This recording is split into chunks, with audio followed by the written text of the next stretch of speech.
jeu, c'est quoi, messieurs? D'aller se foutre dehors. Allez, allez, on se met dehors, on se met dehors. Ou un autre. Ok. Ouais. Mais sans préhension. Pousser, c'est tout. Allez, c'est parti. Allez, c'est du pousser. Allez, c'est du pousser. Sentir ça, sentir ça. Pousser, pousser, pas tirer. Pousser, pas tirer. Ok. Ouais, ouais, ouais.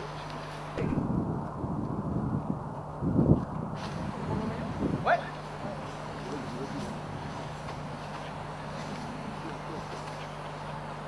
Ok. Il y a le premier groupe qui est passé, il y en avait deux qui étaient en talons. À partir du moment où ça a commencé à friter un peu, hop, ils ont basculé un petit transfert vers l'avant. Impeccable. Toi, tu as ce que tu veux. Toi tu observes, tu as ce que tu veux. C'est toujours pareil que tout à l'heure. C'est pas en disant au type, mets-toi sur la pointe des pieds, qu'il va comprendre et apprendre qu'il faut se mettre sur la pointe des pieds. Il faut aménager le milieu et les consignes pour que le type s'adapte et trouve les solutions. Par contre, ton rôle, c'est de les valider. Comme on fait là. C'est-à-dire, hop, qu'est-ce que tu as fait là? Je sais pas. Si, moi je sais. Qu'est-ce que tu as fait? Tu étais plutôt devant ou derrière? Plutôt devant ou derrière? Ah oui, devant, devant. Ok, allez, on continue. Maintenant, on travaille que devant. Interdit de poser le talon. Et tu construis comme ça, petit à petit, la compétence du mec. Si par contre, l'idée c'est de faire découvrir aux joueurs, le fait, mets-toi contre moi là, moi si je pousse contre toi, à un moment si simplement je tente et que lui ne suit pas, je vais pouvoir gagner. Et il a mis un appui déjà quasiment dehors. Sans que j'ai dépensé plus de force que lui. Et donc c'est rentrer dans cette dimension de dire ok, le combat c'est le combat, mais c'est pas toujours le plus fort qui gagne. C'est celui qui va perturber l'adversaire pour pouvoir le battre. Exemple de trail, j'essaye de le choper là.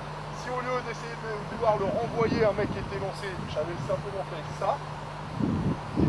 S'il avait une seconde de plus, est-ce qu'il l'aurait fait? Non, il aurait retourné. Sauf que tu étais tributaire de la situation. Il va commencer à faire découvrir aussi les mécanismes d'action-réaction. Déjà, il faut lui faire sentir la force, l'expression de la force de l'adversaire. Donc tu vas te mettre en position, droite au début avec le ballon. Voilà.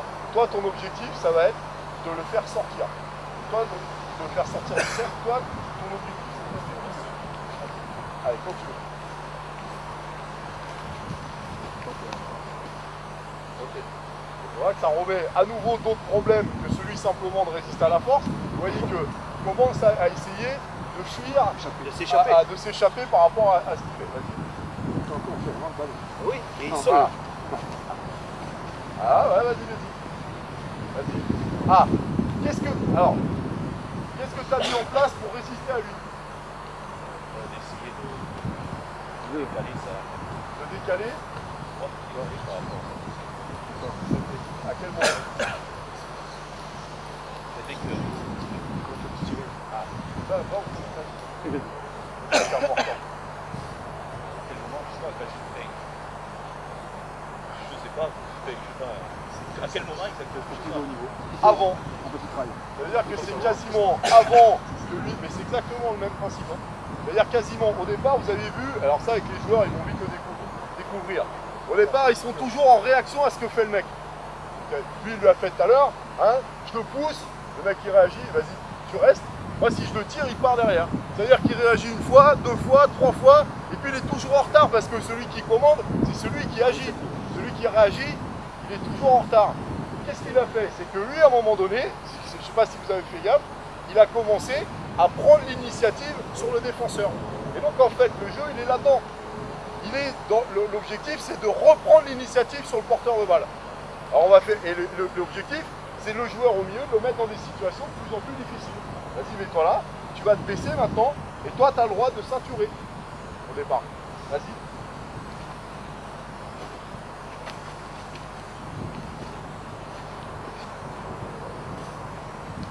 Allez. Essaye de garder l'initiative, voilà, ok. Et on voit que la dimension combat, là, elle prend un autre sens. D'accord? Et ici, tu ne te sers pas de tes mains, tu te mets juste en opposition. But du jeu, allez en face. Allez, sans sortir. Et tu es dans un entonnoir. Allez, c'est parti. Sors de la pression, sors de la pression. Qu'est-ce qu'on a dit? Allez, trouve des moyens pour sortir, trouve des moyens pour sortir. Voilà. Ok, ça y est, t'es passé. Voilà, et là tu fais sentir aux joueurs cette idée de pression. On peut le faire les yeux fermés, Après, vous savez faire évoluer les exercices. On peut le faire évoluer avec la vitesse. Mets-toi un peu plus loin. Allez-y tranquille quand même. Là, ici, tu lui fais une passe. Quand il a le ballon, le jeu commence. C'est bon? Allez, quand tu veux. Voilà. Et là, il lui met un peu plus de pression. Voilà. Et vous jouez avec ces exercices-là. Vous pouvez mettre des mecs après derrière et enchaîner l'exercice 3 ou 4 fois. Le faire les yeux bandés. Le faire avec un soutien. Enlever un soutien offensif. Enlever un soutien défensif. Ok? Et toutes ces sensations de pression, sortir de l'axe, se servir de la force de l'autre, le combat debout, intelligent.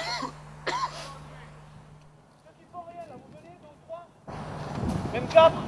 Il y en a 2 qui se mettent de l'autre côté du couloir et 2 qui se mettent là. Allez, allez, ça passe pendant l'instant. Un qui se met ici là. Qui c'est qui se met là? Juste à côté du couloir. Voilà. Juste du jeu pour vous, restez droit. Restez droit, allez le plus droit possible. Ah ouais, mais là il y a du monde maintenant. Eh ouais. Restez droit, restez droit, restez droit. Allez, allez, les passages, les passages. Vous pouvez y aller, hein, les gars, soyez pas. Allez, allez, allez, allez. Allez, allez. Le but du jeu pour celui qui passe au milieu, c'est d'aller droit. Ah, regardez, j'ai toujours rien dit, il y a des changements d'attitude. Allez, soyez pas timides. J'ai toujours rien dit.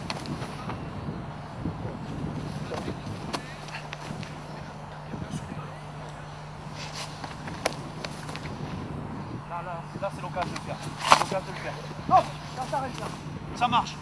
Et rien que là, en aménageant le milieu, en donnant 3 consignes ici, j'ai toutes les attitudes que je voulais avoir. Ballon tenu à 2 mains. Moi, je les ai mes attendus dans ma tronche. Je voulais que le ballon soit tenu à 2 mains. Je voulais qu'il se mette en fréquence. Je voulais qu'il fléchisse un petit peu quand ils arrivaient proche de la zone, qu'ils se rendent compact quand ils arrivaient près de la zone de fritage. Arrive au bout, tu donnes aux collègues. Allez. Ça marche? Observez-les. Qu'est-ce que vous observez chez eux? Est-ce que je suis content dans les attendus d'après vous? Oui, parce qu'ils sont en fréquence. L'aménagement du milieu les amène à ça. Donc il n'y a pas trop de soucis. Heureusement qu'ils font ça. D'accord? Par contre, il y a un truc qui ne va pas. C'est le regard. Problème de dissociation. Problème de vision centrale. Il faut toujours être en vision centrale. On a la vision périphérique qui est quand même finalement assez restreinte. L'idée, c'est de l'ouvrir. Comment je peux faire? Allez, mettez-moi des gars en face là. En face. Et passe en face. Passez en face là-bas au bout du couloir. Et vous passez à vide aussi, pareil en même temps qu'eux. Ça se croise au milieu. Allez, c'est parti. Allez, même si t'as pas de ballon. Allez, allez. Eh ouais, mais là, regardez ce que ça a provoqué. Allez, vas-y, enchaînez. Voilà, vous en mettez un autre ou 2 là-bas pour qu'on passe au milieu. Allez, on essaye de se faire la passe au milieu. C'est quoi le but de mon exo? J'ai pas perdu le fil, moi. Hein. Eux, ils l'ont perdu. C'est d'être fort ici. Allez, passage ici, là. Concentre-toi là-dessus. Concentrez-vous, allez. Regardez, il y a des attitudes nouvelles qui arrivent. Vas-y, passe. Allez, enchaînez. Maintenant, on fait une manip au milieu. Et on donne.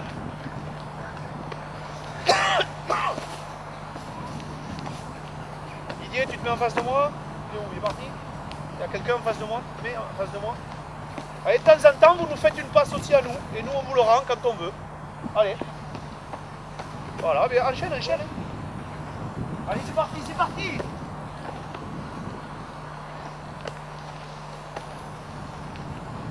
Tu peux donner en face, tu fais ce que tu veux. Ok. Donc, dans le dos. Vite, en place. C'est bon, vous êtes dans le terrain. Serre-toi. Serrez-vous de moi. Allez. Hop, on y va. Je. Ok, ça marche. 2 autres. On enchaîne et après on discutera sur tous mes lancements. Je vais en faire plein et c'est à vous de me dire ce qui va pas. C'est bon, c'est parti. Allez, quand tu veux. Ok, 2 autres. Vite. C'est parti, je. Ok. Autre. Encore. C'est bon, je. Ok, 2 autres.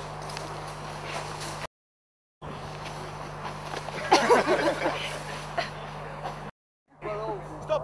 En quoi j'ai maîtrisé les lancements de jeu? Moi, j'estime que là, j'ai maîtrisé les lancements de jeu. La vitesse, t'as maîtrisé la vitesse. Ouais, j'ai maîtrisé la vitesse. Mais pour maîtriser la vitesse, il faut maîtriser l'espace. J'ai maîtrisé l'espace. D'accord? Première chose. Ensuite. Favoriser sur l'un sur l'autre. Au début, tu as favorisé Ça, c'est global.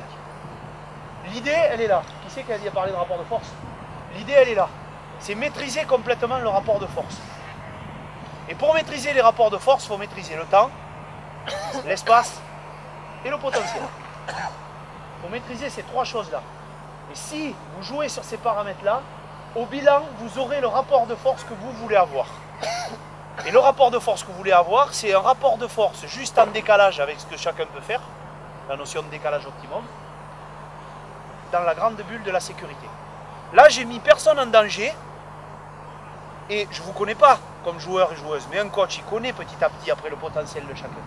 Et il doit adapter le lancement, la maîtrise de l'espace, la maîtrise du temps, d'accord, et la maîtrise du potentiel en fonction de ce qu'il connaît des joueurs. Est-ce que j'ai été clair? Le grand contre le petit. Quel type de lancement je fais? Si je veux donner au petit. Celui qui a encore des petits problèmes au contact. Il n'est pas très bon dans le jeu du sumo là-bas, il n'a pas tout pigé. Eh bien, petite distance, je fais écran, je donne le ballon. Premier lancement que j'ai fait. Et si après, j'ai deux grands as qui ont l'habitude de fighter, hop, espace, je donne le ballon très tôt, j'ai maîtrisé le temps, je donne le ballon très tôt. Vous l'avez vu, au début, j'ai donné le ballon très tard quand ils étaient très proches de moi.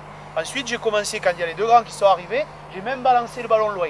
Donc là, j'ai maîtrisé l'espace qu'ils avaient, le temps, parce que je l'ai donné très tôt, tôt ou tard, en fonction de ce qu'ils savent faire. Et en fonction de moi, là, je ne vous connais pas, mais ce que je connais du potentiel de l'individu, j'ai plus ou moins joué encore obstacle, donné tôt, donné tard et tout ça. De la façon dont vous donnez le ballon, de l'injection du ballon, et quand vous maîtrisez ça, vous pouvez faire jouer n'importe qui contre n'importe qui en décalage optimum. En décalage optimum. Parce que ce qu'on entend, vous l'entendez dans les formations, je ne peux pas faire jouer lui contre lui. Si tu peux, si tu trouves des artifices, si tu es bon dans le lancement du jeu, tu peux le faire. Oui, mais lui, il ne va jamais progresser. Si tu peux, si tu le mets dans une situation qui lui va bien à lui, à toi de te démerder dans ton lancement pour maîtriser le temps, l'espace, donc le rapport de force. D'accord? Ça veut dire que l'hétérogénéité, c'est pas un souci. Tout le monde abandonne et dit on fait des groupes de niveau, comme ça j'ai pas de problème de sécurité. Non, non, non. C'est peut-être même dans les groupes de niveau que tu as des problèmes de sécurité. C'est dans l'hétérogénéité que la sécurité se construit, à condition que toi tu maîtrises les choses. Ça marche? Donc il faut l'adapter cet espace-là. C'est pas parce que tu fais du petit, si tu maîtrises pas ton lancement après de jeu derrière, c'est comme si tu n'avais rien fait. Et tu peux mettre du très grand, là, les 1 contre 1, on aurait pu les faire sur tout le terrain. Je ne vous aurais pas mis en danger si j'avais maîtrisé juste le lancement. D'accord? Voilà. C'était un petit peu les deux idées sur les premiers exercices. Ce qu'on voulait vous démontrer, c'est qu'il y a toutes les attitudes. Et action-réaction. Arrêtez d'opposer le fort au fort. À un moment donné, il faut trouver des solutions. Et tiens, je fais la boucle avec ce que je viens de vous dire là. L'hétérogénéité, c'est souvent les petits tout qui vous trouvent les solutions. Regarde ce qu'il a dit. Il a dit qu'il était plus fort que moi dans l'axe, j'ai trouvé une autre solution. Ben, c'est le petit tout qui te le trouve, ça c'est très bien, ça c'est bon. Pourquoi t'as fait ça? Comment t'as fait ça? Ah, c'est bien, intéressant comme solution. Voilà, tu te sers de ça. Et dernière idée, ce n'est pas qu'une question de posture, la sécurité, c'est essentiellement la maîtrise par le coach dans les entraînements, parce qu'on a parlé de la compétition, mais la sécurité doit se gérer à l'entraînement, dans les situations de travail. Il y en a bien plus que de situations de compétition dans l'année. D'accord? Et c'est dans ces exercices-là, on peut proposer des exercices de contact, de combat, sans problème, en gérant l'hétérogénéité du groupe, en faisant jouer le grand costaud face au petit rapide ou au petit tout bout. Tout le monde peut y trouver son bonheur, à condition que le coach maîtrise l'espace, le temps et le potentiel pour maîtriser le rapport de force dans ses lancements